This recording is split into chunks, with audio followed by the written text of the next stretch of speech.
کبھی کچھ کہتا ہے، لیکن صحابہ اکرام روزانہ اسے کوئی نہ کوئی کوڑا مارتا تھا۔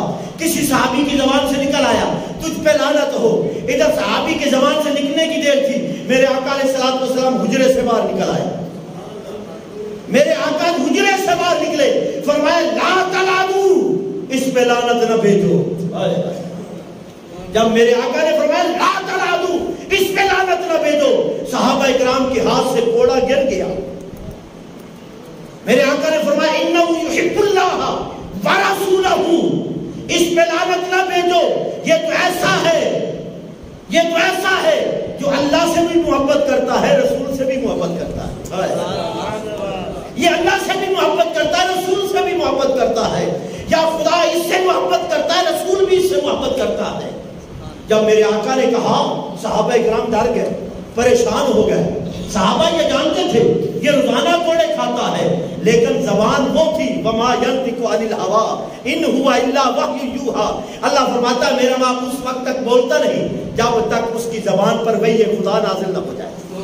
اب میرے محبوب کی زبان سے نکلا، اسے اس پر لعنت نہ بھیجو، یہ اللہ سے بھی محبت کرتا ہے، رسول سے بھی محبت کرتا ہے۔ ارے وہ روزانہ کوئی تو کوئی گناہ کرتا ہوگا، کوڑے کھاتا ہوگا، لیکن مصطفیٰ نے کہہ دیا یہ مجھ سے بھی محبت کرتا ہے، خدا سے بھی محبت کرتا ہے۔ وہ کون سی محبت تھی جس کی گواہی خود مصطفیٰ نے دی؟ میرے آقا علیہ السلام فرماتے ہیں اس کا عمل یہ تھا، اس کا عمل یہ تھا، سارا دن ایک کونے میں لگ کے بیٹھا رہتا، سارا دن ایک کونے میں بیٹھا رہتا۔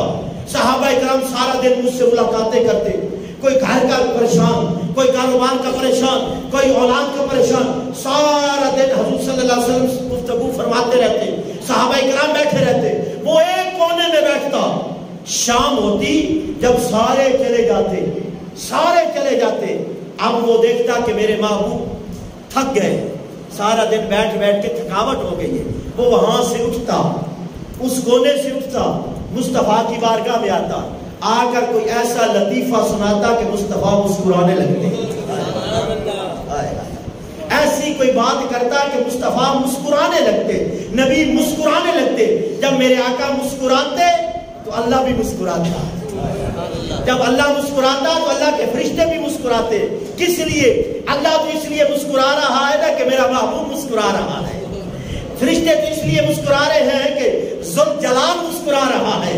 اس لیے جب رب کا محبوب پریشان ہوتا وہ ہنسا دیتا، مسکراتا، تو اللہ تبارک و تعالیٰ اس کے مسکرانے کی وجہ سے رب کہتا ہے اس نے میرے محبوب کو مسکرایا ہے، میں کیوں نہیں اس سے محبت کروں۔ ایک عمل یہ تھا، اور دوسرا عمل اس کا یہ تھا کبھی بازار جاتا، کبھی بازار جاتا تو واپسی پر نبی کریم علیہ السلام کے لیے گھی اور پنیر لے کر آتا، تحفے کے لیے گھی بھی لاتا، ساتھ پنیر بھی لاتا، اور لا کر مصطفیٰ کو پیش کرتا، نبی کو پیش کرتا۔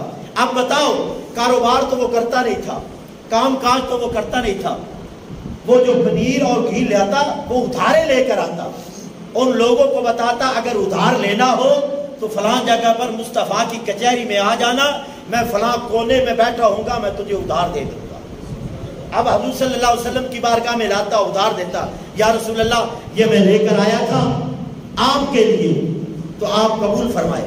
میرے آقا علیہ السلام قبول فرماتے، حالانکہ میرے آقا جانتے تھے، لیکن اس کا تحفہ ہوتا، قبول فرما لیتے، مسکراتے، وہ بیٹھ جاتا۔ جب وہ ادھار لینے کے لیے آ گئے، انہوں نے اسے پکڑا، ہمارا ادھار دے، اتنے دن گزر گئے، تو گھی بھی لے کر آیا، پنیر بھی لے کر آیا۔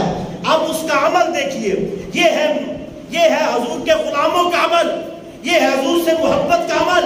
وہ لوگوں کو لے کر حضور کی بارگاہ میں لے جاتا، عرض کرتا یا رسول اللہ وہ میں گھی اور پنیر لے کر آیا تھا، ان سے ادھار لے کر آیا تھا، آپ کی بارگاہ میں پیش کیے تھے، یا رسول اللہ آپ نے قبول کیے تھے، یا رسول اللہ آپ یہ ادھار لینے کے لیے آئے ہیں۔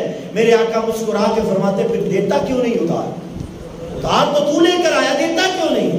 وہ عرض کرتا یا رسول اللہ میں کیسے دوں، گھی بھی آپ نے کھایا، پنیر بھی آپ نے کھایا، اب ادھار بھی آپ دیں۔ کیسی پیاری بات کرتا۔ اس بات پہ میرے آقا مسکراتے، اسے سینے سے لگاتے اور صحابہ کو کہتے اس کا ادھار دینا ہے۔ ادھار بھی حضور سے دلواتا، تحفہ بھی حضور کو دیتا۔ پھر بتا نبی اس سے کتنی محبت کرتے تھے۔ اگر آج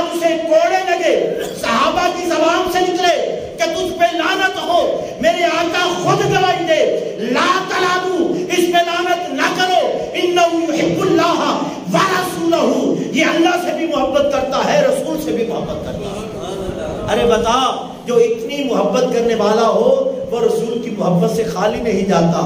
اللہ کا شکر ادا کرے، رب نے تجھے مصطفیٰ عطا فرمائے، نبی عطا فرمائے، نبیوں کا سردار ہمیں ملا جس کا کلمہ ہم پڑھتے ہیں۔ اس لیے اگر رسول سے محبت کرتے ہو، محبوب سے محبت کرتے ہو، نبی کا کلمہ پڑھتے ہو، تو یاد رکھو کائنات کے اندر رہ کر اپنے دل سے، اپنے من سے سارے بغض نکال کر، سارے کینے نکال کر، ساری عداوتیں نکال کر، سب کچھ نکال کر ایک سجدہ رب کی بارگاہ میں محبت رسول کے لیے کریں، ایک سجدہ محبت مصطفیٰ کے لیے کریں۔ اللہ کی عزت کی قسم ہے، وہ ایک سجدہ لاکھ سجدوں کے برابر ہوگا۔ اس لیے تو نے کائنات کے وسوسے کو نکالا، تو نے کائنات کی ہر چیز کو نکالا، صرف اللہ کی رضا کے لیے، مصطفیٰ کی محبت کے لیے وہ سجدہ کیا۔ پھر اس سجدے کی لذت دیکھنا، اس سجدے میں اگر سر کٹ جائے تو انسان کو خبر نہیں ہوتی۔ اس لیے اس کی مثال دے رہا ہوں، آخری بات پہ ہوں۔ حضرت علی رضی اللہ عنہ کی پنڈلی میں تیر لگا، صحابہ کرام نکالنے لگے تو آپ نے فرمایا نا مجھے درد ہوگی، نہ نکالو، جب میں نماز میں کھڑا ہو جاؤں تو پھر نکال لینا۔ اب وہ پنڈلی میں تیر لگا ہوا تھا، ٹانگ میں تیر لگا ہوا تھا، حضرت علی کرم اللہ وجہ الکریم نماز میں کھڑے ہیں، صحابہ نے تیر نکال لیا، نماز سے فارغ ہوئے، خون ہی خون تھا، کہا یہ خون کہاں سے آیا؟ عرض کی علی وہ جو تیر لگا تھا اس تیر کا خون ہے۔ آپ نے فرمایا مجھے اس کی عزت کی قسم ہے جس نے مجھے پیدا کیا ہے، میں رب کی بارگاہ میں کھڑا تھا، مجھے خبر ہی نہیں ہوئی آپ نے تیر نکال لیا۔ اس لیے وہ تو دوسرا سجدہ نہیں کرتے جب تک خدا کی زیارت نہ کر لیں۔ اس لیے کائنات میں جینے کے لیے اپنے من میں، اپنے دل کے اندر جو بھی عداوت ہے، بغض ہے، نکال کر اللہ کی بارگاہ میں جھک جاؤ۔ جب تم دل کے بغض نکال کر، دل کا کینہ نکال کر، ہر چیز نکال کر، دنیا کو نکال کر